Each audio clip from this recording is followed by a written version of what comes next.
삶을 이끄시고 인도하시는 주님께서 지금도 우리의 삶을 인도하시고 이끄실 줄 믿습니다. 주께서 우리를 이 자리로 인도해 주셨습니다. 이 예배의 자리로 이끌어 주셨습니다. 아멘이시지요?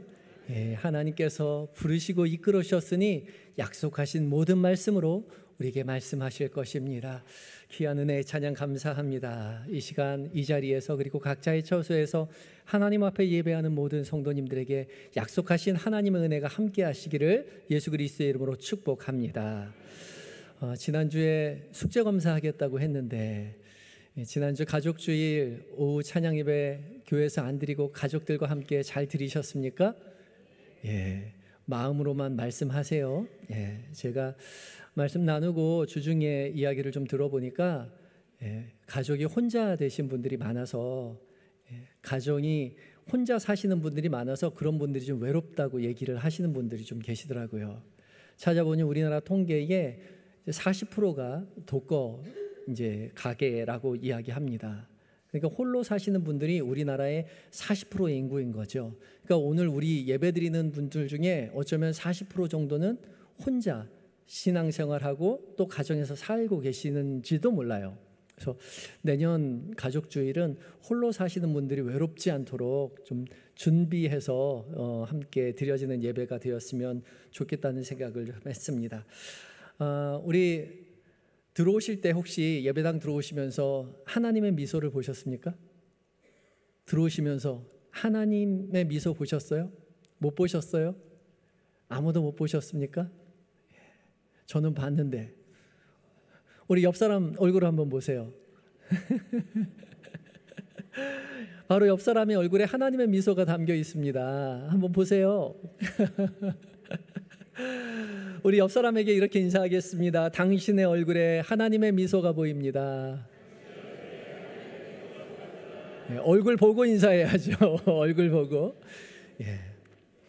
여러분의 얼굴 속에서 하나님의 미소가 보여요. 들어오시면서 방긋 웃으시면서 들어오셨는데 하나님께서 여러분을 향해서 방긋 웃으시고요. 그 방긋 웃으시는 하나님의 얼굴을 본 사람들의 얼굴의 미소도 보이는 거죠. 우리 하나님의 미소를 바라보고 또 옆 사람을 향해서 바라볼 때에 하나님의 미소로 또 옆 사람을 바라보고 그래서 이곳에 하나님의 미소가 가득한 그런 우리 한영교회로 만들어 가시는 여러분들 되셨으면 좋겠습니다. 오늘 봉독한 신명기 6장의 말씀은요, 이스라엘 백성들이 쉐마라고 부르는 말씀이죠. 쉐마는 들으라라는 히브리어 단어인데요.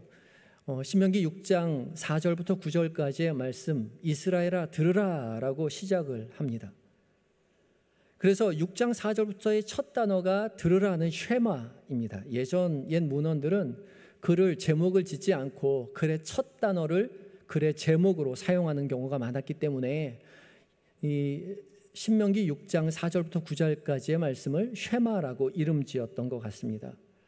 이스라엘 백성들이 이 쉐마, 신명기 6장 4절부터 9절까지의 말씀을 매일 아침과 저녁에 일어났을 때와 누울 때에 이렇게 두 차례씩 암송했습니다.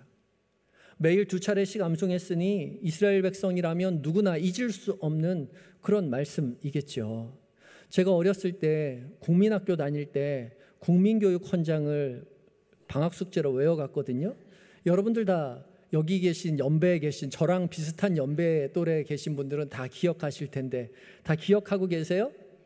예, 방학 숙제로 외워갔는데 한 6년 외운 것 같은데 지금도 그 국민교육 헌장의 내용이 어렴풋이 생각나더란 말이죠. 그런데 이스라엘 사람들은 아침에 일어나서 저녁에 잠들 때까지 하루에 2번씩 매일마다 이 쉐마를 암송했던 거죠. 그러니까 세상 살면서 이만큼 자주 말씀을 암송한 그런 구절은 없을 거예요. 자다가 일어나서 쿡 찔러도 그 쉐마의 말씀이 자연스럽게 나올 거예요. 얼마나 중요한 말씀이길래 하루에 2번씩 그렇게 평생도록 암송하며 살았을까 궁금하시잖아요. 오늘 함께 읽어보려고 합니다. 천천히 쉐마 신명기 6장 4절부터 9절까지의 말씀은 천천히 읽어보겠습니다. 시작. 이스라엘아 들으라. 우리 하나님 여호와는 오직 유일한 여호와시니 너는 마음을 다하고 뜻을 다하고 힘을 다하여 내 하나님 여호와를 사랑하라.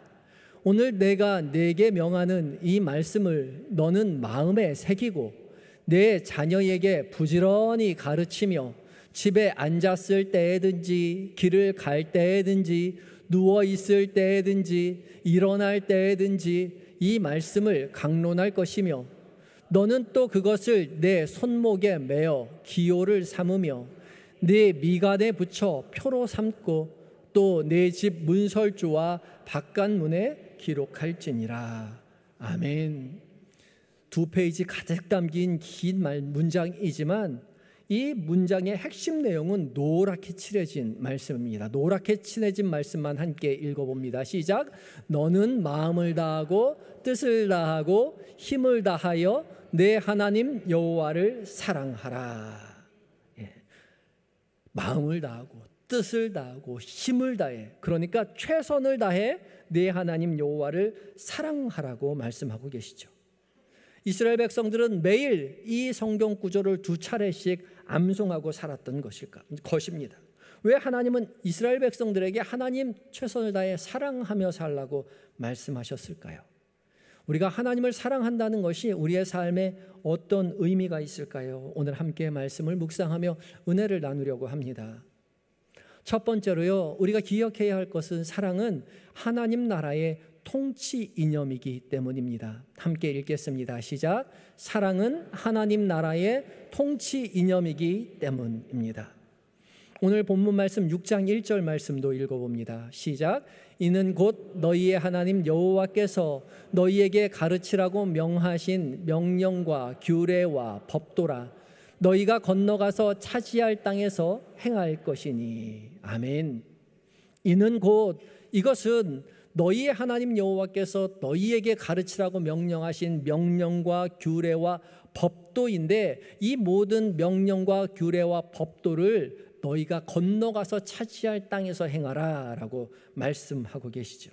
건너가서 차지할 땅이요, 바로 가나안 땅을 말하는 거죠. 지금 이스라엘 백성들은 가나안 땅을 눈앞에 두고 있습니다. 요단강을 건너면 바로 가나안 땅이에요. 이제 요단강 건너면 약속하신 그 젖과 꿀이 흐르는 가나안 땅이 펼쳐져 있어요. 40년 동안의 광야 생활을 다 마치고 드디어 이제 비로소 마침내 약속하신 가나안 땅에 들어가게 되는 거죠. 그런데 하나님은 이 기쁨의 순간에 모세를 통해서 너희가 건너가서 차지할 저 땅에, 그 땅에 들어갈 때에 명령과 규례와 법도를 가르쳐야 한다라고 말씀하시면서 그 규례와 법도와 명령의 그 핵심이 무엇이냐? 바로 오늘 읽은 본문 말씀, 마음을 다하고 뜻을 다하고 힘을 다하여 내 하나님 여호와를 사랑하는 것이란 말이죠. 이스라엘이 지금 이제 건너가 차지하게 될 땅 가나안은 지금까지 40년 동안 살아왔던 광야 생활과는 전혀 비교할 수 없을 정도로 윤택한 삶이며 문화적으로 발달한 그런 삶입니다. 특별히 가나안 땅에는 당연히 유명한 신들도 많이 있었어요. 바알, 아세라, 엘, 아낫, 많은 이방 신들이, 유명한 신들이 가나안 땅에 즐비하게 있었던 겁니다. 이스라엘 백성들도 이미 이 가나안 신들을 잘 알고 있었어요. 익히 들어왔던 거죠. 그런데 그래서 너희가 아주 유명한 그 신들, 젖과 꿀이 흐르는 가나안 땅에서 문화적으로 발달한 그 나라에서 사는 동안에 그 나라의 유명한 신들을 결코 따라가지 말고 유일하신 하나님 여호와만 사랑하라고 말씀하고 계시죠. 잘 기억하셔야 돼요. 하나님은 섬기라 말씀하지 아니하시고 사랑하라 말씀하셨죠. 하나님만 잘 섬겨라가 아니라 하나님만 사랑해라입니다. 이것이 정말 중요해요. 하나님은 여호와를 섬겨라 하지 않고 사랑하라 말씀하십니다. 어디에서요? 너희가 건너가서 차지할 땅에서요. 곧 약속의 땅 가나안에 들어가서 하나님 사랑하며 살아라 말씀하고 계시죠. 왜냐하면 말씀드린 대로 사랑은 유일하신 하나님의 통치 이념이기 때문에 그렇습니다. 당시 가나안 땅에 즐비한 유명한 신들이 있었던 그 가나안은 많은 신들은 사람들에게 사랑하라고 말하지 않습니다. 그 땅에 많은 신들을 섬기고 있었는데 그 많은 유명한 신들이 자신의 신들을 사랑하라고 말하지 않아요. 다만 섬기라고 말할 뿐이죠. 당시 고대 근동에서 가장 유명한 창조설화는 에누마 엘리시입니다. 에누마 엘리시는 기원전 2000년에서 1800년 정도 바벨론에서 기록된 설화이죠. 7개의 점토판에 약 1100개의 행으로 이루어진 아카드어로 쓰여진 그런 점토판입니다. 학자들이 이 점토판을 해독해냈는데 그 내용을 읽어보면 이 세상을 만든 창조의 이야기예요. 그 내용이 읽어보니 창세기와 비슷하다고 해서 창세기가 에누마 엘리시를 모방했다라고 사람들이 많이 그렇게 말을 하죠. 혹시 여기 계신 분들도 그런 얘기 들어보신 분 계실 거예요. 혹시 들어보셨어요? 고대 근동의 신화가 먼저 있었고 창세기가 그 신화 따라 베껴 쓴 거라고 그런 말 들어보셨어요? 그런데 그 에누마 엘리시를 한번 읽어보세요. 한글로도 여러 가지 번역본이 있습니다. 완역본도 있고요. 지금 도서관에 가면 공공도서관에 다 비치되어 있어요. 한번 찾아보세요. 읽어보면 알아요. 그 내용이 성경하고 전혀 달라요. 마루둑이라는 그 신이 나오는데 말썽장의 신이었던 티아맛을 죽여서 그 시체를 가지고 하늘과 땅과 산과 강을 만들어냅니다. 그리고 티아맛의 아내인 킹구를 잡아다가 피와 살을 섞어가지고 인간을 만들죠. 사람을 만들어요. 사람을 왜 만드냐 하면 신들이 하기 싫은 일, 하찮은 일, 허드렛 일, 그런 일을 시키기 위해서 사람을 만듭니다. 그래서 메소포타미아 그 고대 근동 지역에 사는 사람들이 섬기는 그 유명한 신들을 섬길 때에는요, 인간이라는 존재, 사람이라는 존재는 그저 그 섬기는 신들의 허드렛 일, 하찮은 일을 해주는 존재일 뿐이라는 거죠. 그런데 이스라엘에 섬기는 하나님 여호와는 그렇지 않죠. 사랑이신 하나님께서 사랑하고 사랑받는 존재로 사람을 만드셨잖아요. 하나님의 형상을 따라 하나님의 숨결을 불어넣어 우리 사람을 만드셨어요. 그래서 하나님은 하나님을 섬기는 존재로만 그치는 것이 아니라 하나님을 사랑하는 존재, 하나님의 사랑받는 존재로 만들어주셨죠. 그래서 너희가 건너갈 그 땅을 정복하거든 그 다른 신들, 이방 신들 섬기는 것처럼 그렇게 섬기려 하지 말고 유일한 하나님 여호와를 사랑하며 살아라 말씀하고 계시는 거죠.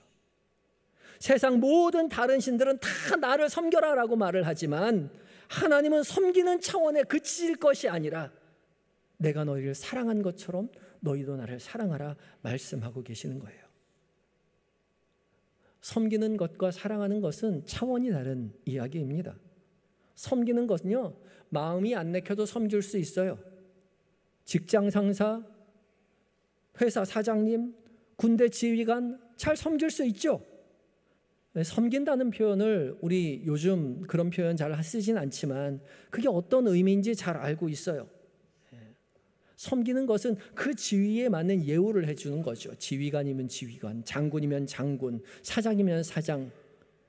그 예우에 맞는 대우를 해주는 거예요. 직장 상사니까, 군대 상관이니까, 지휘관이니까 명령에 잘 따르고 순종하는 거예요. 그게 잘 섬기는 거죠. 그런데 이런 건요, 마음이 없어도 얼마든지 할 수 있어요. 미워하는 마음 가지고 충분히 섬길 수 있어요. 꼬박꼬박 월급만 들어오면 됩니다. 월급만 잘 들어오면 잘 섬길 수 있어요. 젊은 사람들은 이런 걸 금융치료라고 그러더라고요. 돈으로 치료한대요. 월급만 잘 들어오면 직장 생활하면서 쌓였던 스트레스가 다 치료된다는 거죠. 월급만 잘 들어오면 지긋지긋한 그 직장 상사 잘 섬기고 잘 대접해 줄 수 있어요. 그렇지만 사랑하는 건 다르죠. 사랑하는 건 마음이 따라가야 합니다. 사랑은 결코 돈으로 살 수 없습니다. 사랑은 금융치료가 안 돼요. 사랑은 또한 상대방의 지위, 고하의 여부와 상관이 없죠. 상관을 사랑할 수도 있고 부하를 사랑할 수도 있어요. 사랑한다는 것은 늘 마음이 따라가야 하는 것이죠. 진심이 함께 담겨 있어요. 근데 이 사랑이 하나님 나라의 통치 이념이라는 거죠. 하나님은 우리를 사랑으로 다스리시고 계신다는 겁니다. 그래서 하나님은 너희가 약속의 땅 가나안에 들어가서 나의 통치를 받을 때에 내가 너희를 사랑한 것처럼 너희도 나를 사랑하며 살아가라 말씀하고 계시죠. 마음을 다하고 힘을 다하고 뜻을 다하여 내 하나님 여호와를 사랑할 때 비로소 우리 안에 하나님의 통치하시는 하나님의 나라가 이루어질 수 있다라고 주님 말씀하고 계시는 겁니다. 사랑하는 한영의 성도 여러분, 하나님을 그저 섬기려 하지 마시고 하나님을 사랑하며 살아가시는 여러분들 되시기 바랍니다. 우리가 어떻게 하나님을 사랑할 수 있을까요? 오늘 성경은 마음을 다하고 뜻을 다하고 힘을 다하고 최선을 다해 하나님을 사랑하라고 말하는데 사실 그렇게 사랑하며 산다는 것이 쉽지 않잖아요. 근데 우리가 기억해야 할 것은 하나님이 먼저 우리를 위해서 마음을 다하고 뜻을 다하고 힘을 다하고 최선을 다해서 우리를 사랑해 주셨다는 사실을 깨달아야 합니다. 하나님이 먼저 우리를 위해서 모든 것을 다 내어 우리를 사랑해 주셨다는 거죠. 그 은혜를 결코 잊어서는 안 돼요. 로마서 5장 5절과 6절은 이렇게 말씀하고 있습니다. 함께 읽겠습니다. 시작. 소망이 우리를 부끄럽게 하지 아니함은 우리에게 주신 성령으로 말미암아 하나님의 사랑이 우리 마음에 부은 바 됨이니 우리가 아직 연약할 때에 기약대로 그리스도께서 경건하지 않은 자들을 위하여 죽으셨도다. 아멘. 사도 바울은 우리가 하나님 나라의 소망을 두고 살아가는 것이 부끄럽지 않다라고 얘기해요. 왜냐하면 우리에게 주신 성령으로 말미암아 하나님의 사랑이 우리의 마음에 부은 바 되었기 때문이라는 거죠. 우리 마음 가운데 하나님의 사랑이 부은 바 되었다고요. 우리 맥스 루카이도라는 목사님은 사랑할 만한 이유라는 책에서 이 부은 바 되었다는 의미를 표현하면서 재미있는 비유를 들어주셨어요. 우리 길 가다 보면 큰 덤프트럭 있잖아요. 큰 덤프트럭에 모래를 가득 쌓은 것이 아니라 하나님의 사랑을 가득 담았다고 생각해 보시래요. 그리고 그 밑에 우리가 서 있는 거예요. 그리고 그 덤프트럭이 그 화물을 쫙 쏟아낼 때에 그 밑에서 하나님의 사랑을 그냥 쏟아지는 그 사랑을 받는 거죠. 하나님의 사랑이 그저 조금 내리는 것이 아니라 그 가득한 하나님의 사랑이 우리에게 가득 쏟아져 내린다는 거예요. 정말 신나지 않으세요? 저만 신난가요? 저만 감격스러운가요? 그 사랑이 여러분들에게 쏟아진다고요. 이 약속의 자리에 지금도 하나님께서 그 사랑을 쏟아 부어주고 계신다라고요. 이 하나님의 사랑은 머리로 아는 지식이 아니라 경험이에요. 사랑은 지식이 아니라 경험입니다. 우리의 마음을 흔들어 깨우는 경험이에요. 하나님께서 나를 이렇게 사랑하시는구나. 하나님께서 모든 것 내어 우리를 사랑하셨구나. 그 사랑을 받은 그 사랑 가지고 나도 주님을 사랑하겠습니다. 주께서 나를 위하여 모든 것 다 내어주셨듯이 나도 주님을 위해서 최선을 다해 주님을 사랑하겠습니다. 믿음으로 고백하는 것이죠. 모든 것 다하여 이미 우리를 주께서 사랑하신 것을 깨달을 때 우리도 모든 것 다하여 주님을 사랑하겠노라고 다짐함으로 말미암아 우리의 삶 가운데 하나님 나라의 통치가 임함을 우리의 입술이 우리의 영이 고백하게 되는 것입니다. 주께서 우리를 사랑하신 것처럼 우리도 주님을 사랑한다고 고백하며 하나님의 통치 아래 하나님 나라에 거하며 살아가시는 한영의 모든 성도님 되시기를 예수 그리스도의 이름으로 축복합니다. 우리 두 번째 우리가 기억해야 할 것은요, 사랑은 하나님 나라의 백성의 본질적 특성이기 때문이죠. 함께 읽겠습니다. 시작. 사랑은 하나님 나라 백성의 본질적 특성이기 때문입니다. 사랑이라는 건요, 하나님 나라의 백성된 자의 본질적인 본성적인 특성이라는 거예요. 그냥 겉모습 외양이 아니라 내면으로부터 우러나오는 본질이라는 거죠. 그리고 그 본질에서 비롯된 삶의 방식입니다. 덤프트럭까지 쏟아지는 그 풍성하신 하나님의 사랑을 힘입은 자들이 하나님을 닮아서 하나님을 사랑할 뿐만 아니라 그 사랑으로 내 곁에 있는 이웃을 사랑하며 살아가는 거예요. 하나님을 섬기는 것으로 그치는 것이 아니라, 율법을 준수하는 것으로 그치는 것이 아니라, 다만 주님을 사랑하며 이웃을 사랑하며 살아가는 거죠. 하나님 그것을 명령하고 계세요. 너희가 그것을 잊지 말고 매일 아침과 저녁 2차례씩 그 말씀 암송하며 살아가라 말씀하시죠. 그런데 이스라엘 백성들은 그렇게 하지 못했던 겁니다. 말씀을 여전히 암송하며 살았지만 하나님을 사랑하는 데까지 나아가지 못했어요. 계명을 지키는 데는 열심을 낼 수 있었진 모르지만 하나님을 결코 사랑한다고 고백하지 않았어요. 아침 저녁으로 쉐마를 2차례씩 암송하고 철저하게 지키려고 노력하며 살긴 살았어요. 8절 말씀을 읽어볼까요? 8절입니다. 시작.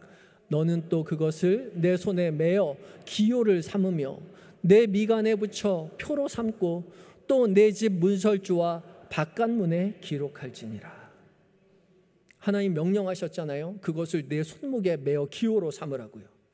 그리고 내 미간에 붙여 표로 삼으라고요. 그래서 이스라엘 백성들은 진짜로 이 말씀을 양피지에 적어서 돌돌돌 말아서 작은 상자에 넣어서 손목에 메고 다녔어요.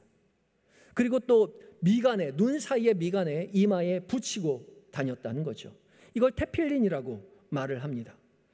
이스라엘 남자들은 지금도 기도할 때 이 손목에 테필린을 메고 이마에 테필린을 붙이고 그러고 기도를 합니다. 또 내 집 문설주와 바깥문에 기록하라고 하셨잖아요. 양피지에 그 말씀 기록해서 돌돌돌 말아서 작은 상자에 넣어서 문설주와 바깥문에 붙여놨어요. 문설주 현관문에 붙여놓고요, 들어오며 나갈 때마다 그거 만져보고 입 맞추고 존경을 표하고 예를 포하며 살았던 거죠. 그 상자를 매주자라고 이야기합니다. 지금도 이스라엘에 가면 다양한 매주자를 상점에서 팔아요. 집집마다 그 매주자가 붙어 있습니다. 정말 대단하죠? 어떻게 하면 하나님을 열심히 섬길까 고민하다가 하나님의 말씀에 순종하기 위해서 뭘 했냐면은 더 비싼 재료를 가지고 성경 구절을 적어내고요, 더 비싼 재료를 가지고 상자를 만들어서 테필린을 팔았던 거죠. 매주자도 고급스러운 재료로 매주자 만들어서 값비싸게 팔았습니다. 얼마나 고급스러운 매주자를 집에 붙여놓고 얼마나 고급스러운 테필린을 붙이느냐에 따라서 그 사람 신앙이 어떤지를 가늠할 수 있다라고 생각했어요. 또 팔에 두르는 테필린을 묶을 때 두르는 이 끈을 7번 묶는지 8번 묶는지 끈의 두께가 두꺼운지 얇은지에 따라서 그 사람이 신앙심이 깊은지 깊지 않은지를 판별하는 기준으로 삼았어요. 정말 우습지 않습니까? 근데 정작 이스라엘 사람들에게는 하나도 이것이 우스운 게 아니에요. 심각한 거예요. 파벌로 나뉘어서 싸웠어요. 열심히 싸웠지만 하나님 앞에서 그것은 별로 중요한 것이 아니죠. 그런데 이런 모습이 이스라엘 백성들에게만 있던가요? 우리도 그렇지 않은가요? 우리도 하나님께서 우리를 사랑하라 말씀하셨는데 사랑하는 데 관심을 쏟기는 보다 종교적인 겉모습, 거룩하게 보이고 싶어서 그런 모습 갖추려고 하는데 더 관심을 쏟고 살아가지 않느냐 말이죠. 주일날 예배 나올 때 뭐 입고 나와야 될지, 정장을 입을지, 청바지를 입을지 중요하게 생각하죠. 구두를 신는지 운동화를 신는지 중요하게 생각해요. 구두를 신어도 발가락을 가리는 구두인지 발가락이 드러나는 구두인지 중요하게 생각해요. 그래서 제가 청년 시절 영락교회 다닐 때 앞에 나온 찬양하는 이 찬양 대원들은 구두를 발가락을 꼭 가리는 구두를 신어야 됐어요. 권사님들에 혼났기 때문에 그래요. 그래서 청년들이 항상 구두를 2켤레씩 가지고 다녔어요. 그래서 평상시에는 발가락 나오는 샌들 구두 신고 있다가 예배 때 올라갈 때는 항상 발가락을 가리는 구두를 신었죠. 옷차림만 그럴까요? 예배당에 나오는 예배를 드리는 횟수도 그렇죠. 주일 예배만 나오느냐 아니면 오후 찬양 예배까지 나오는지, 수요 말씀 집회에 나오는지, 금요 심야까지 나오는지, 아니면 매일 새벽마다 기도회에 나오는지. 많이 나오면 많이 나올수록 사람들이 좋은 신앙이라고 말하지 않아요. 정말 중요한 거죠. 근데요, 우리 참 중요하게 생각하지만 하나님 편에서는 그게 별로 중요하지 않다고요. 뭐가 중요하다고요? 하나님을 사랑하는 거예요. 오늘 봉독한 복음서의 말씀인 마가복음 12장 33절에 주님 이렇게 말씀하고 있죠. 함께 읽어볼까요? 시작. 또 마음을 다하고 지혜를 다하고 힘을 다하여 하나님을 사랑하는 것과 또 이웃을 자기 자신과 같이 사랑하는 것이 전체로 드리는 모든 번제물과 기타 제물보다 나으니이다. 한 서기관이 예수님께 대답한 말이에요. 하나님을 사랑하고 이웃을 사랑하는 것이 전체로 드리는 모든 번제물과 기타 제물보다 훨씬 낫다고요. 당시 제사들이 하나님 앞에 나아가는 그런 시대였어요. 그래서 소를 드리는지 양을 드리는지 염소를 드리는지 비둘기를 드리는지에 따라서 그 사람의 신앙의 여부가 판별되는 거예요.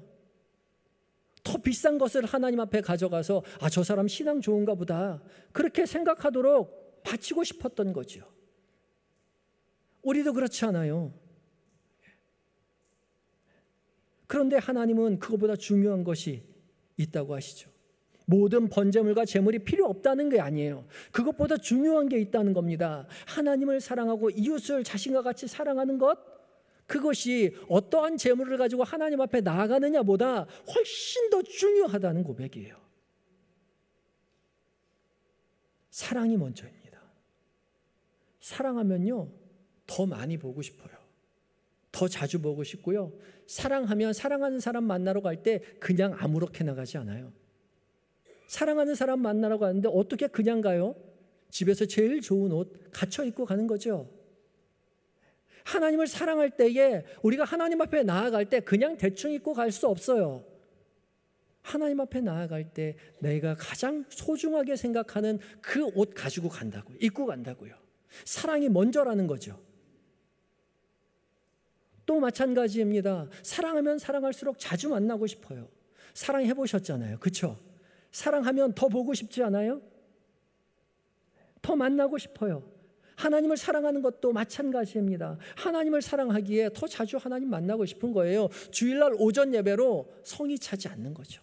하루 종일 기다렸다가 오후 찬양 예배 드리고요. 집에 가서 또 언제 교회 가는 날 오나 생각하고 있다가 수요일날 말씀 집회 때 오는 거예요. 말씀 집회 때 은혜 받고 집으로 돌아가서 또 기다리는 거죠. 언제 갈 수 있을까? 금요일날 와서 주님 앞에 같이 예배 기도하고 또 새벽마다 주님 앞에 나아가요. 교회 가는 매일매일이 행복해요. 왜요? 사랑하는 주님을 만나러 가는 거거든요. 그게 사랑하는 거죠. 그런데 이런 사랑이 없이도 주일 예배, 수요 예배, 금요일 예배, 새벽 기도에 나올 수 있어요. 나올 때 정장 입고 거룩하게 올 수 있어요. 명색이 권사인데, 명색이 집사인데, 명색이 목사인데 거룩한 모습 가지고 정장을 하고 점잖게 예배 때마다 앉아 있지만 한 번도 예배당에 앉아서 진심으로 내가 주님을 사랑한다고 말하지 않아요. 고백하지 않아요. 신앙의 권태기가 왔어요. 나도 옛날에는 주님 사랑한다고 말했었는데, 고백했었는데 그럴 때가 있었지. 그런데 다 지난 얘기고 지금은 그냥 종교적인 의무감으로 앉아 있는 거예요. 주일이니까 좋은 옷 입고 가야지. 청바지 입고 가면 되겠어? 좋은 옷 입고 가고요. 오늘 주일 예배니까 가야지. 오후 찬양 예배 당연히 드려야지. 수요일날 말씀 집회 가야지. 그렇게 앉아 있지만 하나님을 사랑한다고 고백하지 않죠. 여전히 하나님의 사랑은 이 자리에 쏟아지는데 그 사랑을 받고 있으면서도 종교적인 의무감에 그저 앉아 있을 뿐이에요. 머리로는 사랑해야 한다는 건 잘 알고 있어요. 그런데 사랑한다고 고백하지 않아요. 입술로는 사랑한다고 말하고 있지만 우리의 마음이 주님을 사랑한다고 고백하지 않아요. 그런데 이 안타까운 그 현실 속에서 예수님은 서기관에게 이렇게 말씀하십니다. 34절 말씀에 같이 읽겠습니다. 시작. 예수께서 그가 지혜 있게 대답함을 보시고 이르시되 내가 하나님의 나라에서 멀지 않도다 하시니 그 후에 감히 듣는 자가 없더라. 아멘. 예수님은 이 서기관이 지혜롭게 대답한 걸 보셨어요. 모든 전제물로 하나님 앞에 나아가는 것보다 사랑하는 것이 더 중요하다고 대답하는 것을 보고 지혜롭다고 생각하셨어요. 그런데 내가 하나님의 나라에서 멀지 않다라고 대답해 주셨죠. 참 의미심장한 말씀이죠. 멀지 않다고요. 가까이 있긴 가까이 있는데 하나님 나라에 있는 게 아니에요. 왜요? 사랑하는 걸 아는 것과 정말 마음으로 사랑하는 건 다르거든요. 그렇게 살아야 한다는 건 알고 있어요. 그래서 하나님 나라에 가까이 있지만 하나님을 사랑하지 않기에 가까이 있을 뿐이죠. 정말 안타깝지 않습니까? 이 시간 5년, 10년, 20년, 30년 권사로, 집사로, 장로로, 목사로, 전도사로 살아가고 있지만 하나님의 나라가 아니라 하나님 나라 가까이에서만 살고 있다가 돌아가시는 분들이 계십니까? 아는 것만으로는 충분치 않아요. 그저 그건 가까울 뿐이에요. 우리가 하나님께서 우리를 사랑하시듯이 우리도 마음을 다해 주님을 사랑한다고 고백해야 합니다. 하나님께서 우리를 사랑하시듯이 우리도 그 사랑 가지고 이웃을 사랑하며 살아가겠다고 다짐해야 돼요. 하나님으로부터 쏟아지는 그 풍성한 사랑에 힘입어 주님, 나도 주님을 사랑합니다.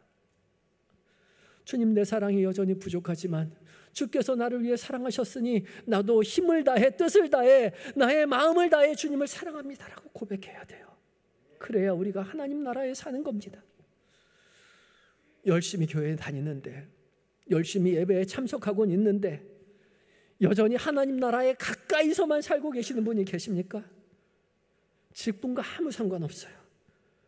얼마나 오랫동안 교회 다녔는지 상관없어요. 이제 사랑하며 살아가야 합니다. 하나님께서 우리를 사랑하시듯이 우리도 주님을 사랑한다고 고백하며 살아야 돼요. 그게 하나님 나라에서 살아가는 겁니다. 하나님의 통치하심을 받으며 하나님의 사랑을 받으며 하나님 나라의 백성답게 살아가는 거예요. 사랑하는 한영의 모든 성도 여러분, 하나님 우리에게 사랑하며 살라 말씀하시며 모든 것을 다 내어 사랑을 지금도 쏟아 부어주고 계세요. 그 사랑을 결코 잊지 마시기 바랍니다. 그리고 주님을 사랑하시기 바라요. 오늘 설교 제목이 뭐죠? 저를 바라보지 마시고 주보를 보시라고요. 오늘 설교 제목을 함께 읽어볼까요? 시작. 너는 사랑하라. 우리가 사랑하자가 아니에요. 너는 사랑하라. 하나님께서 우리 각자에게 말씀하고 계시죠. 나를 위해 모든 것 내어주어서 사랑하신 것처럼 너도 나를 사랑해달라고, 나의 사랑에 힘입어 내 이웃을 사랑하며 살아가라고 주님 우리에게 말씀하고 계시죠. 주께서 우리를 사랑으로 쏟아부어 주시는 것처럼 그 사랑에 힘입어 우리도 주님을 사랑하며 이웃을 사랑하며 살아가서 늘 하나님의 나라에서 하나님의 나라의 백성답게 살게 되시는 한영의 모든 성도들 되시기를 예수 그리스도의 이름으로 축복합니다. 다 같이 기도하시겠습니다.